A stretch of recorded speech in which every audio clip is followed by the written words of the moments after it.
O texto diz assim, Salmo 115, versos 16, 17 e 18. Os mais altos céus pertencem ao Senhor, mas a terra Ele a confiou ao homem. Os mortos não louvam o Senhor, tampouco nenhum dos que descem ao silêncio. Mas nós que estamos vivos, bendiremos o Senhor desde agora e para sempre. Aleluia, aleluia. Sabe quando você encontra uma pessoa que você não via há muito tempo? Aí você usa aquele ditado assim, pô, quem está vivo sempre aparece.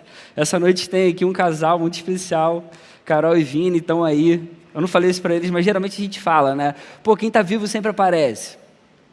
Essa semana eu pensei um pouco nisso, e eu fui um pouco mais a fundo.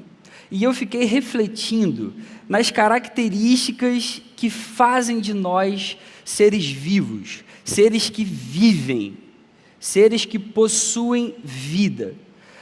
Que sinais mostram se a gente tem vida de fato? Que a gente tem vida de fato?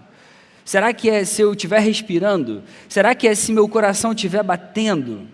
Essa semana também eu li uma reportagem sobre a possível existência de vida em outros planetas.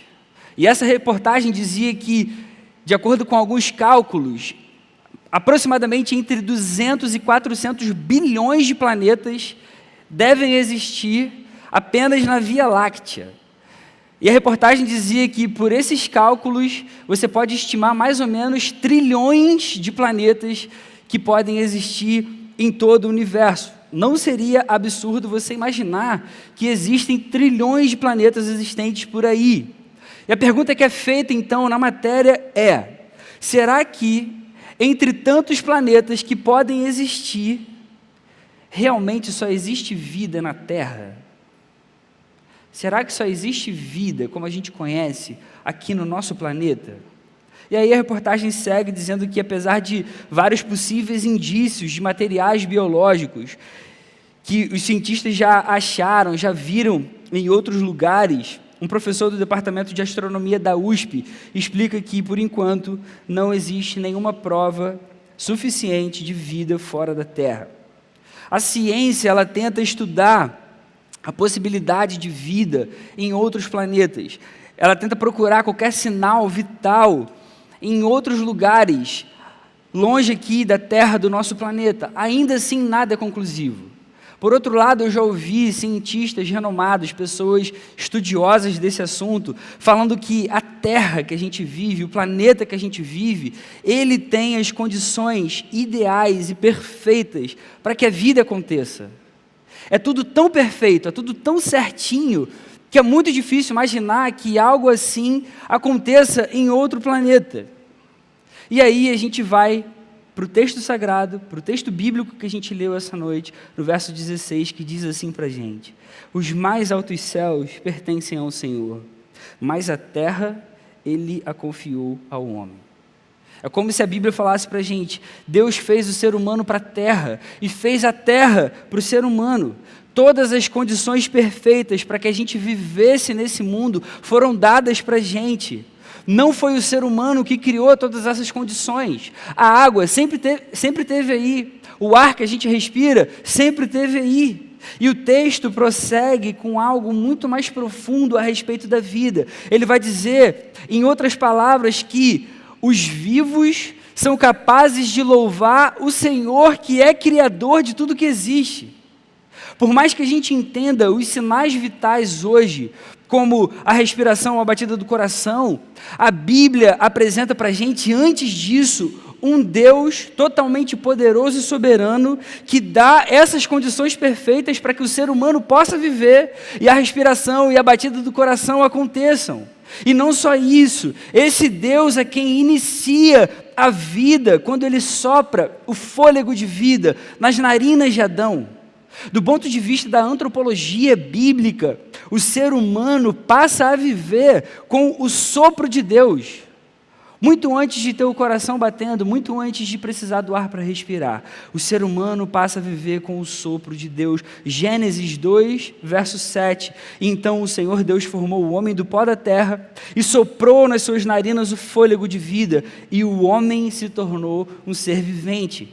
E o mais incrível é que a palavra vai ensinar para a gente que essa vida foi criada à imagem desse Deus. Gênesis 1, 27. Criou Deus o homem à sua imagem, a imagem de Deus o criou, homem e mulher os criou.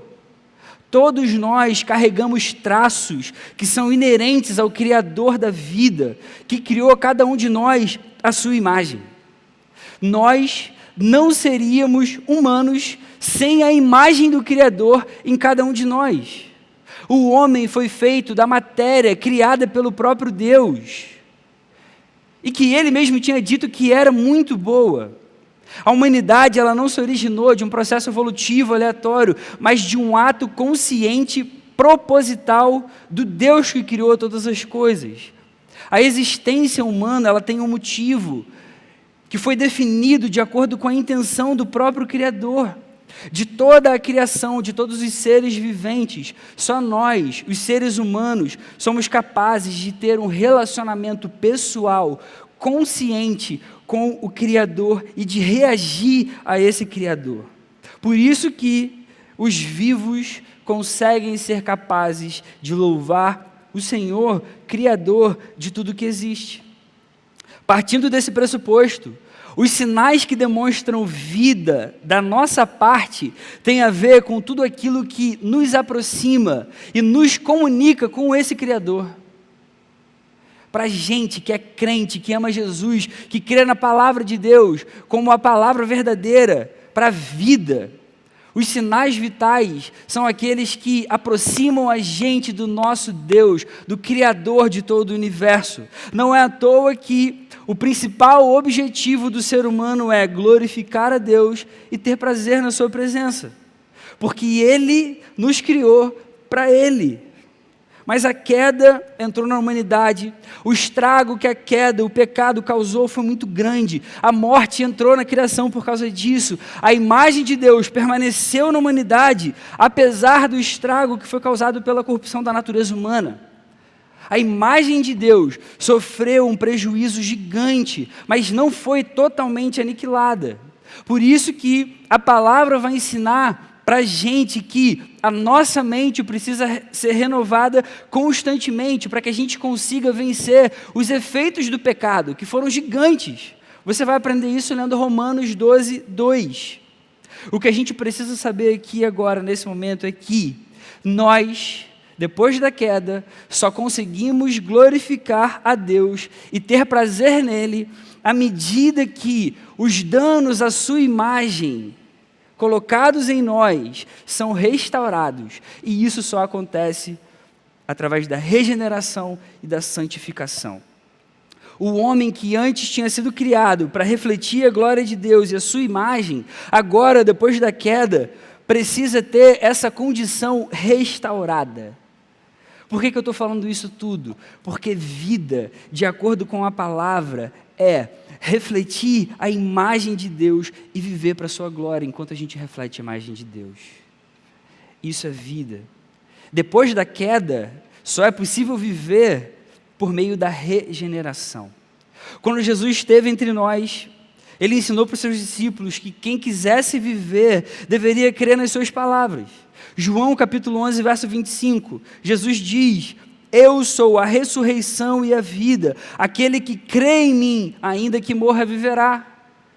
Num outro momento, João 14, verso 6, ele diz: eu sou o caminho, a verdade e a vida. Isso significa que não existe vida longe de Jesus, ou não existe vida sem Jesus. Quando nós somos regenerados, quando nós nascemos novamente, somos trazidos de volta à vida, nós emitimos sinais vitais novamente. A gente passa a amar Jesus de novo, a gente passa a entregar a nossa vida toda para Ele, a gente começa a obedecer a Sua palavra agora com prazer. E um dos principais sinais vitais é o louvor que a gente começa a dar ao Criador de toda a vida. Se nós estivermos vivos de acordo com o conceito de vida da palavra, nós vamos louvar. Se nós estivermos vivos, nós louvaremos. Sabe por quê? De acordo com a palavra, de tudo que foi falado até agora, o morto, ele não está morto porque não respira ou porque o seu coração não está batendo mais. O morto, ele está morto porque ele não louva. O morto é morto de fato porque ele não louva. É por isso que no Novo Testamento, os autores vão ensinar que uma vida em estado pecaminoso é uma vida que está morta. Quando você lê, por exemplo, o texto que está em Efésios, capítulo 2, versos 1 e 2, o apóstolo Paulo vai ensinar aquela igreja em Éfeso: vocês estavam mortos em suas transgressões e pecados, nos quais costumavam viver quando seguiam a presente ordem desse mundo. Isso é tão profundo que a analogia que a Bíblia apresenta para a gente de uma vida que está longe de Deus é a própria morte. Quando a gente está vivendo em pecado, distante desse Deus, sem reconciliação com Ele, a palavra vai dizer que a gente estava morto. Ou seja, uma vida que não glorifica nem louva o seu Criador. Na palavra a gente vai aprender que toda criação existe para o louvor do Criador. Diversos textos bíblicos vão mostrar para a gente que a criação é para a glória de Deus e todos são convidados e convocados a louvarem a Deus. Quando você lê o Salmo 150, verso 6, tudo que tem vida louve o Senhor, aleluia. Salmo 19, verso 1, os céus declaram a glória de Deus, o firmamento proclama a obra das suas mãos. Salmo 104, versos 24 e 27, quantas são as tuas obras, Senhor? Fizeste todas elas com sabedoria, a terra está cheia de seres que criaste, todos eles dirigem seu olhar para ti, esperando que lhes deis o alimento no tempo certo. Essa noite a gente começou lendo aqui um texto que tem falado muito ao meu coração nesses últimos meses. Um texto que diz claramente que os mortos não louvam. Os mortos não louvam o Senhor. Isso parece que gritou para mim, e isso se torna ainda mais especial quando a gente tem agora a revelação total em Jesus de toda a sua palavra. Uma das principais razões pelas quais eu e você estamos vivos, espiritual e fisicamente, é para que nós louvemos o Senhor. Esse conjunto de salmos, dos salmos 113 ao 118, é um conjunto de salmos conhecidos do povo judeu. Ele tem o nome de Halel, que em hebraico significa louvor. É dessa palavra Halel que vem a palavra aleluia, ou aleluia no português. Halel é louvor e há uma derivada de Yahvé, do nosso Senhor. Então, aleluia significa louvor a Yahvé ou louve o Senhor, louve o Senhor. Pela tradição, os judeus cantavam esses salmos, do 113 ao 118, na época da Páscoa, ou em algumas festas que eles tinham. Geralmente eles cantavam os 2 primeiros salmos, o 113 e o 114, antes da refeição, e os 4 últimos, do 115 ao 118, depois da refeição. Alguns estudiosos vão dizer que é bem provável que Jesus tivesse cantado esses salmos nessa ordem, naquela última ceia que ele tem com os seus discípulos. Quando você lê lá em Mateus, isso aqui é só um parênteses, tá? Quando você lê lá em Mateus 26:30, o texto diz que depois de terem cantado um hino, saíram para o Monte das Oliveiras. É bem provável que esse hino tenha sido esses salmos aqui, 115 ao 118.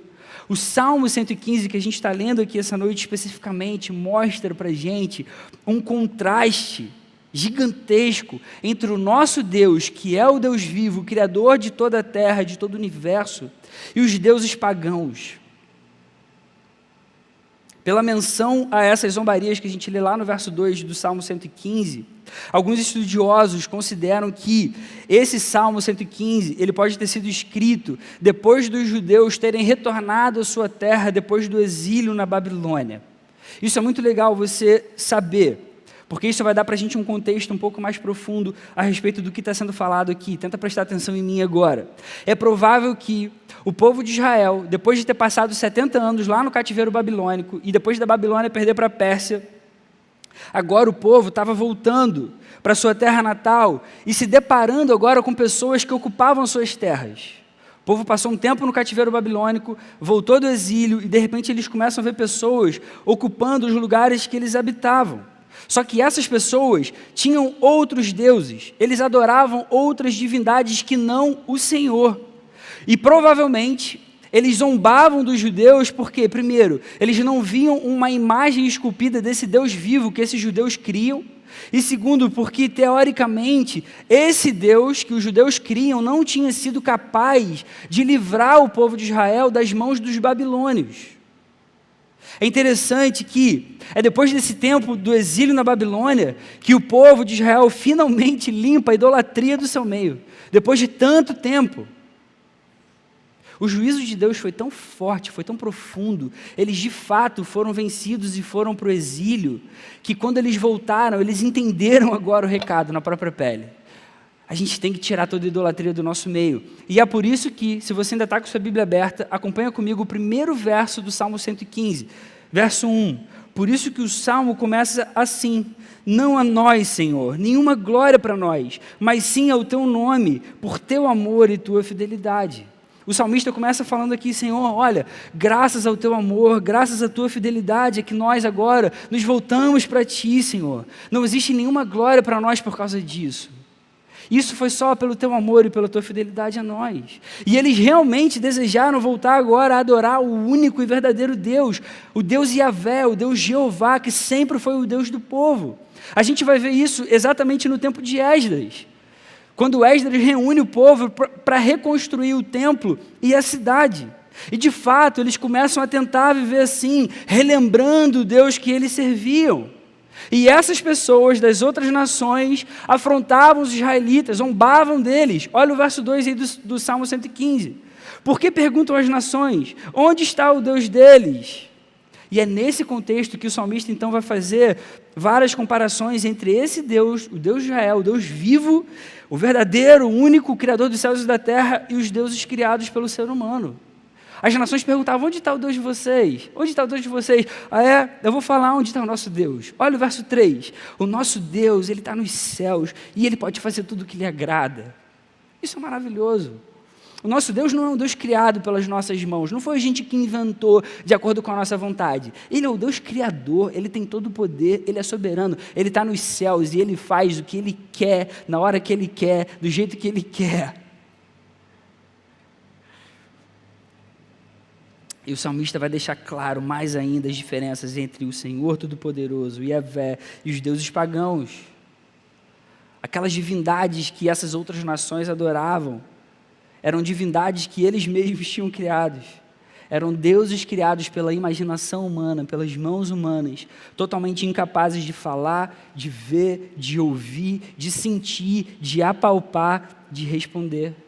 O nosso Deus está lá nos céus, Ele faz o que Ele quer, da forma que Ele quer. Pior são os deuses de vocês, deuses que vocês mesmos criaram, de acordo com as suas vontades. E aí vem esses versos do 4 ao 8. Os ídolos deles, de prata e ouro, são feitos por mãos humanas, têm boca, mas não podem falar, olhos, mas não podem ver, têm ouvidos, mas não podem ouvir, nariz, mas não podem sentir cheiro, têm mãos, mas nada podem apalpar, pés, mas não podem andar, e não emitem som algum com a garganta. Tornem-se como eles, aqueles que os fazem e todos os que neles confiam. E depois disso, o salmista então vai convocar todo o povo de Israel, o povo do verdadeiro Deus, a prestar o verdadeiro louvor ao único que é o verdadeiramente vivo. E aí ele vai mostrar agora as características verdadeiras desse Deus vivo. Ele é Senhor sobre os céus, Ele é digno da nossa confiança. Ele não se esqueceu de nós, do seu povo. Ele é digno de toda a glória. Ele confiou a terra aos homens para que vivam nela e deem a Ele o louvor devido. E é nesse contexto, então, que o salmista vai declarar: os mortos não louvam o Senhor. Nós que estamos vivos, nós bendiremos esse Deus. Repara, não é que uma das coisas que nós fazemos é louvar quando a gente está vivo. É que, quando nós estamos vivos, de verdade, necessariamente nós vamos louvar, porque a vida é de Deus, a criação é de Deus, os tempos são de Deus, o Deus verdadeiro, o Deus Yahvé, merece louvor. não aqueles deuses falsos das outras nações. Os mortos não louvam o Senhor. Olha, nós que agora voltamos à nossa terra, nós que estamos vivos graças ao amor, graças à fidelidade desse nosso Deus que é vivo, nós louvamos. Isso é incrível. E lendo isso com a revelação de Jesus hoje, a gente pode entender que Deus não nos regenerou, não nos trouxe de volta à vida, para que a gente busque vidas confortáveis, para que a gente tenha as coisas que a gente tem, ou para qualquer outra coisa. Deus não trouxe a gente de volta, faz essa analogia aí com o mesmo povo de Israel, não trouxe a gente de volta para a terra, para a vida de fato, para que a gente volte a viver como a gente vivia antes, com a nossa casa, com o nosso jeito, com as coisas que a gente gostaria de ter. Ele faz isso para que agora a gente, entendendo que está vivo pelo seu amor e sua fidelidade, a gente agora o louve. Deus nos regenerou, principalmente para que a gente voltasse a dar o louvor que Ele sempre mereceu. A principal característica que mostra então para a gente que uma pessoa está morta é que ela não louva. Diante disso, eu queria compartilhar com vocês alguns pontos muito interessantes que a gente pode tirar desse trecho aqui. Em primeiro lugar, a primeira condição para o louvor é estar vivo. A primeira condição para o nosso louvor é estar vivo. Verso 17, os mortos não louvam o Senhor, tampouco nenhum dos que descem ao silêncio.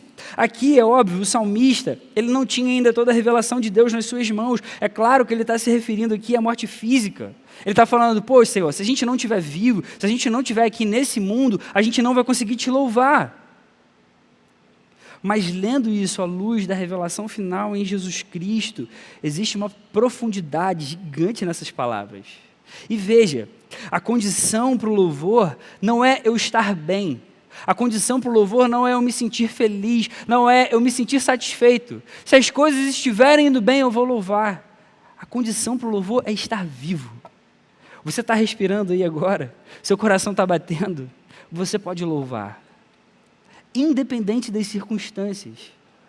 Repara aqui que o salmista, ele não olha para as circunstâncias em que ele estava vivendo, e ele também não se importava com a zombaria das nações ao redor. Ele declara que vai louvar ao Senhor pelo fato dele estar vivo. Isso não é forte. É claro que precisa de coração, precisa ser um louvor verdadeiro, intencional. Todas as nossas vontades precisam estar colocadas no nosso louvor.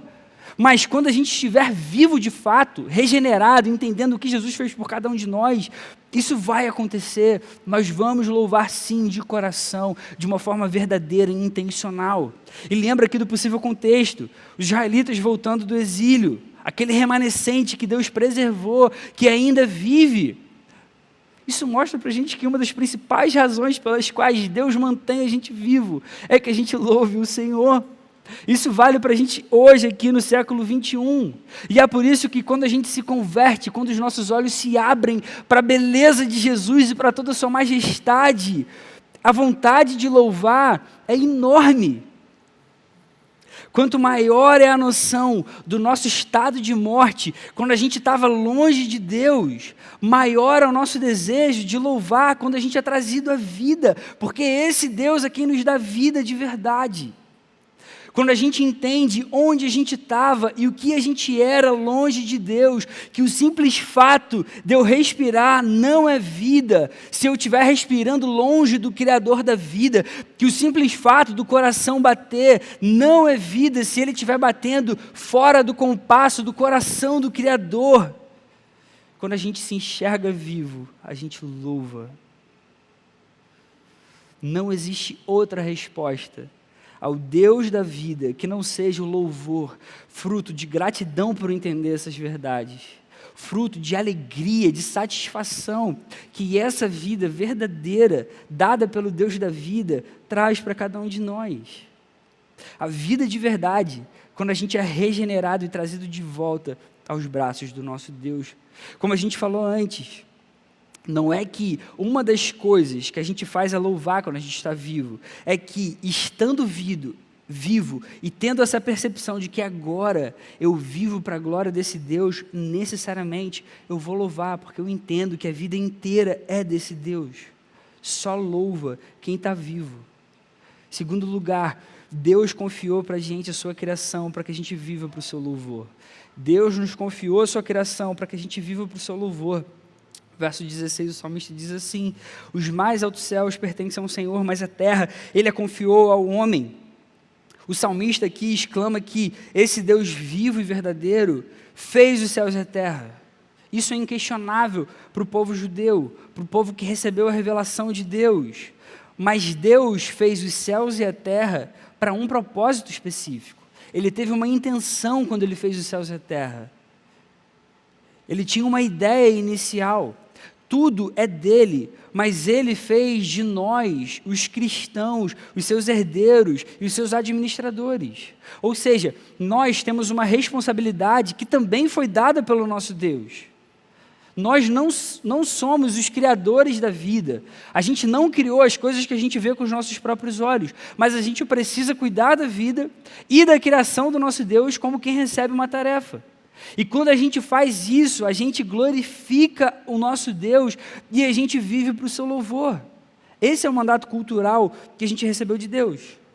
Abrindo parênteses aqui, o fato de Deus ter criado o homem à sua imagem e à sua semelhança, traz para a gente uma consequência que mostra os 3 mandatos criacionais de Deus, mandatos que Deus nos deu. Quando Deus cria o homem à sua imagem e semelhança, no meio de uma criação toda que Ele tinha formado, Ele dá 3 ordens principais para o ser humano lá no início de tudo. E a gente vai entender isso como um mandato cultural, um mandato social e um mandato espiritual. Isso significa, em resumo, que Deus ordenou ao homem, quando Deus criou o homem, que ele cuidasse da sua criação, que ele desfrutasse de comunhão um com o outro e que ele desfrutasse de comunhão com ele próprio, com o próprio Deus. Mandato cultural, mandato social, mandato espiritual.